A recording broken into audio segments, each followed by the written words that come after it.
So now we come to our media picks of the month, and I have a confession to make. This month I have been so busy I haven't really seriously watched much in the way of historical media. Although I did seemingly catch a Chris Stringer Cheddar Man Evolution BBC program that I can't find anywhere. I've been looking on the iPlayer. I was saying to you that's going to be my media pick. I can't find it. I've no idea.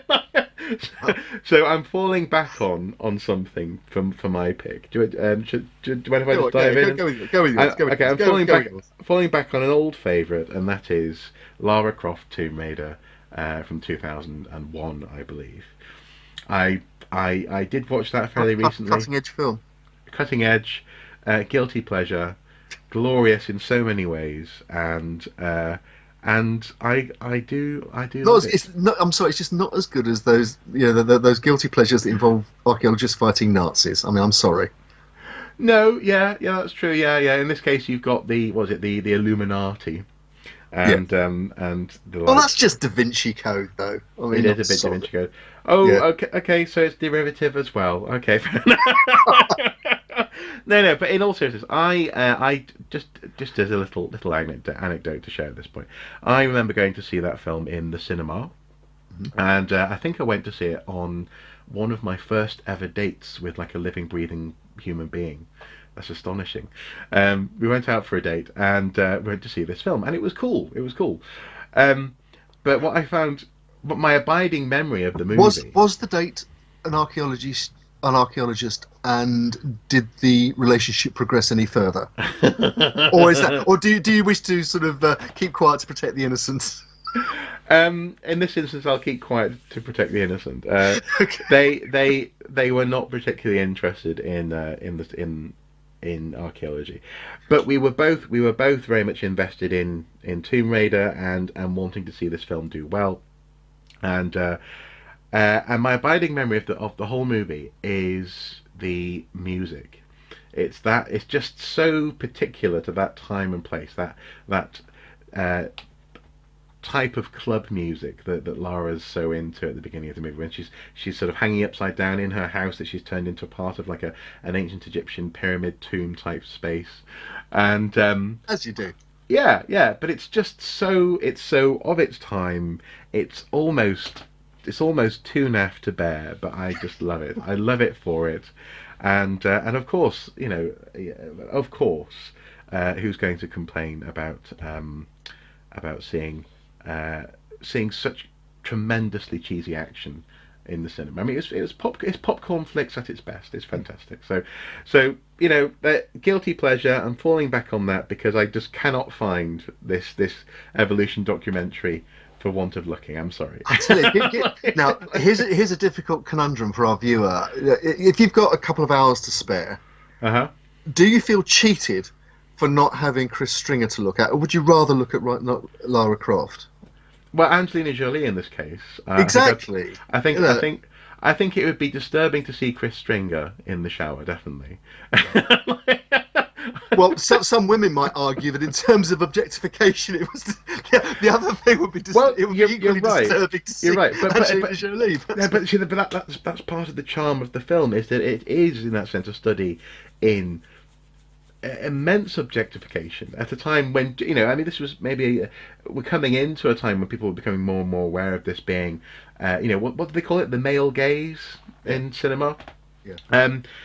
And that's one of the reasons why I love this film, is that it just seems not to care, and I say I love it because it's like eating something that is really bad for you. It's like eating a chocolate gâteau or something, It is quite good fun. It's clear that Angelina Jolie was having fun on set as well, running around shooting guns and kicking people in the head. So yeah, I like it. It's not a good film. It's not even a good representation of the character, but it's a guilty pleasure, and yeah, I just couldn't find that documentary. And actually, to be fair, I suppose Lara is one of the first examples of a female hero in a major computer game franchise, which became a major film franchise, and to that extent. Well, actually, she was going to be male, but they were concerned that Lucasfilm would sue them for similarities to Indiana to Jones. being like Indiana Jones. Yes, I remember. Yeah, Yeah. we've had this conversation before. I remember. Yeah. But, and in terms of objectification, I mean, you know, I suppose Harrison Ford got quite sweaty, and you know, He did. yeah. I mean, anyway, perhaps I think we should probably draw this particular discussion to an end on that, because we're going to end up in places we really probably don't want to go. No. Okay. Well, I don't know. Guilty pleasure. I wouldn't mind going to the temple of was it Kali Ma in Temple of Doom? Kali Ma, yeah. But of course, yeah. Anyway, silliness to one side. What's your very serious media pick for the month? Oh, it's not very serious. It's brilliant and black and funny and wonderful. It's the favourite. No, but you know, it's Oscar worthy. It's Oscar worthy. You know, it's the favourite, and it's wonderful. It's just yeah. I'm talking about the film that's currently on theatrical release in the UK. The Favourite. It's directed by a Greek director called art house director primarily called Yorgos Lanthimos. It's co-written by an Australian screenwriter called Tony McNamara, but also a British writer called Deborah Davis, who's been working on it for nearly 20 years. And it purportedly examines a power and love triangle between Queen Anne, the last Stuart monarch of Britain, the Sarah Churchill, Duchess of Marlborough, and Sarah Churchill's cousin, Abigail Masham, Baroness Masham. Most famous, obviously, Olivia Colman has just a few days ago won the Oscar as Best Female Actor. It also stars Rachel Weisz as Sarah Churchill and Emma Stone, who was in La La Land as Abigail Masham. Well, she wasn't in La La Land as Abigail Masham. No. She was doing, and then she doesn't do much singing and dancing in this. No. But it's just a fabulous black comedy, a very black comedy drama about you know, we've just been talking about objectification. Here we've got three very powerful women, where even, you know, the Duke of Marlborough, one of Britain's greatest generals, and Winston Churchill's direct ancestor, is a bit part in a couple of scenes, beautifully played by Mark Gatiss. But he disappears off to Europe to fight the French, and is never seen again. And there are lovely, beautiful echoes of modern politics. The Queen has the option of pissing off one side of Parliament or the other by announcing she's either going to raise tax for the French war or not raise tax, so that the French war can't be fought. So instead of reading out the speech where she's going to make the announcement, she faints. Now I bet Theresa May wishes she could probably do that at the moment.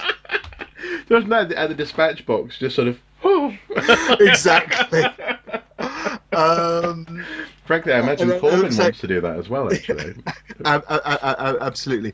And there are lovely visual metaphors. Again, it's completely unhistorical. They admit this, and this is why one of the reasons I wanted to include it, because it's that thing about where history and drama come together, which wins. And here, it's very much the drama. It's a very literate, very quite Brechtian script, in that it takes place in segments with captions between the segments.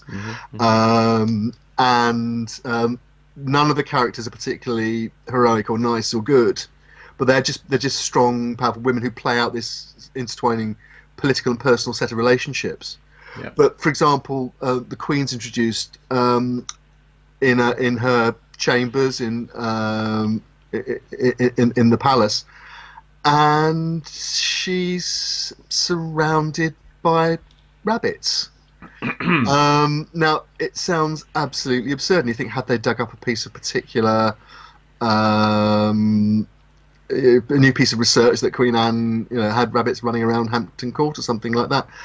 But no, they're introduced actually as representing the children she's lost, either as miscarriages or stillbirths or very young. Right. And the people who enter her rooms are meant to interact with these rabbits.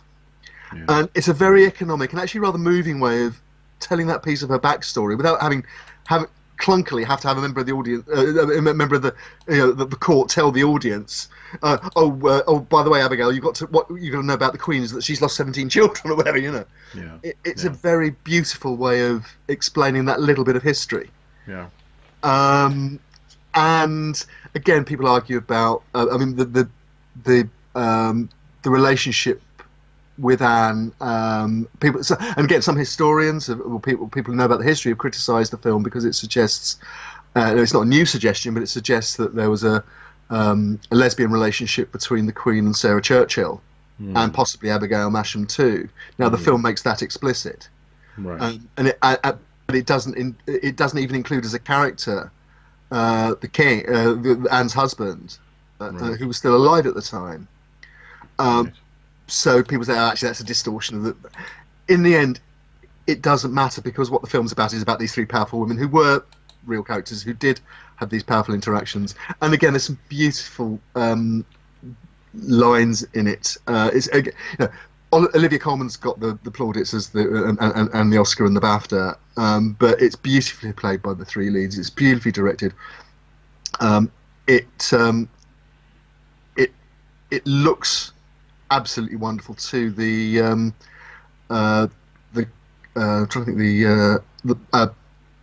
cinematography is by a guy called Robbie Ryan, and it's deliberately disconcerting. There's a lot of Steadicam. It moves in and out of characters. It uses the fisheye lens a lot, so you're suddenly aware of an entire room while you've got two characters holding a dialogue. It's deliberately, sort of disconcerts you.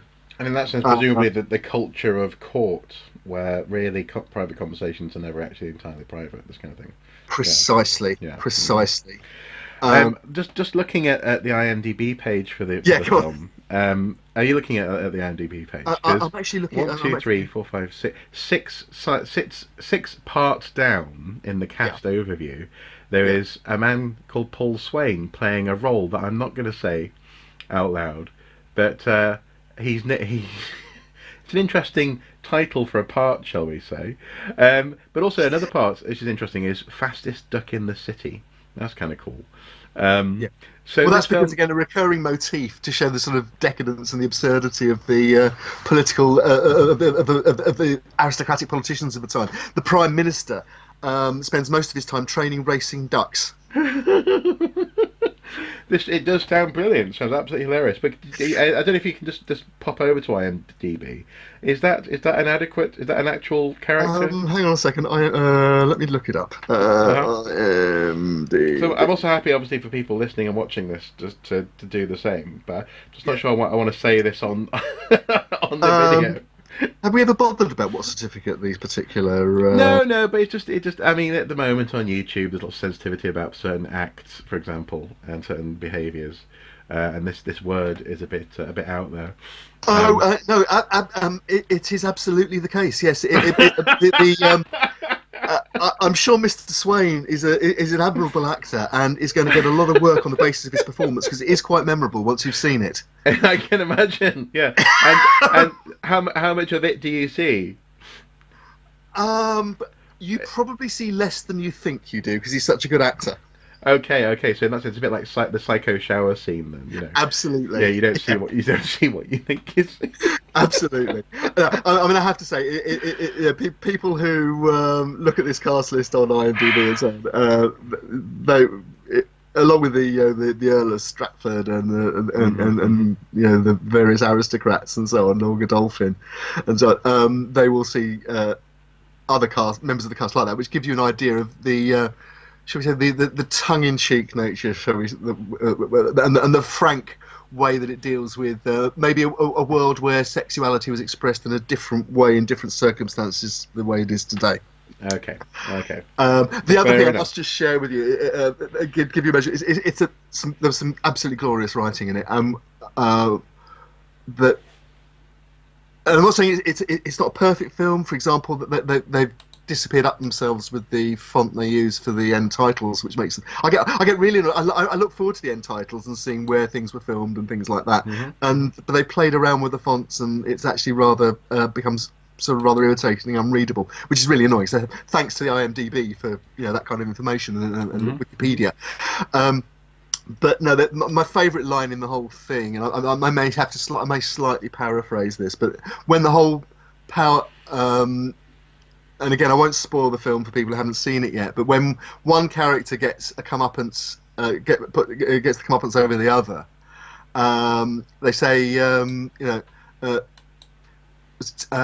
York sums up the situation by saying, "Your carriage is leaving, and my maidservant is bringing me something called a pineapple, which I'm going to eat." Okay. And that just says everything about an aristocrat. How an aristocrat in maybe that period might, if they won this political power struggle, how they might be able to show how they were now top dog by being able to consume this. Something called a pineapple. Yes. Exactly. Yeah. Although, actually, fun fact, just to end that on then. Did you know that pineapples contain a flesh-eating enzyme? I know they make your mouth feel a bit strange when you eat them. I mean, I love pineapples, but yeah, well, no, they're apparently they're classed as flesh-eating. The flesh of the pineapple is anyway. So I knew there was a reason I didn't like them, but they are nonetheless a symbol of hospitality, aren't they? That's like right up until the 1970s, even people would have plastic pineapples in their living rooms to sort of show off with. Yeah. Okay. That's where it came from. That and the duck racing. Yeah. I'm going to go out and train a duck this weekend. Well, you'll need something to do after the B word hits.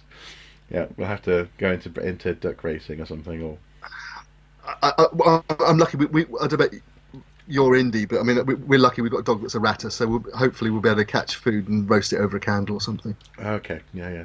I was thinking about the next time we record one of these, whatever's going to happen or not happen will have happened or not happened, won't it? I don't know. It depends when we record it. It might be about to. Actually, do you want to try and fit one in just before it happens? Because the 29th of March, isn't it? It can be our farewell to sanity, and then check in with us a month later. Yeah, we can go off and have a vow of a particularly nice whiskey, maybe that we can share. Virtually. Something Scottish or Irish. I certainly don't want anything English at the moment. No. Actually, this is nothing to do with this segment, but I tried some Welsh whiskey the other day. I didn't really know that was necessarily a thing, but it's not my cup of tea, I've got to say. I much prefer from Wales mead. I like mead from Wales, but I like mead in general. Yeah. Yeah, well, mead is good. It's a good place to meet in the middle. But yeah, Welsh whiskey is an odd one. Okay, right. Okay, we've gone into the weeds. Que sera. Thank you so much as ever for your time this month, Andy. It's been a pleasure, and hopefully, folks at home, you've enjoyed this conversation as well. Please do comment below if you have any news stories or notions or whiskies indeed that you want to recommend to us in the future. Please do feel free to send us an email. And essentially, thank you for listening and watching. As ever, until next time, do take care. Bye-bye. Bye-bye.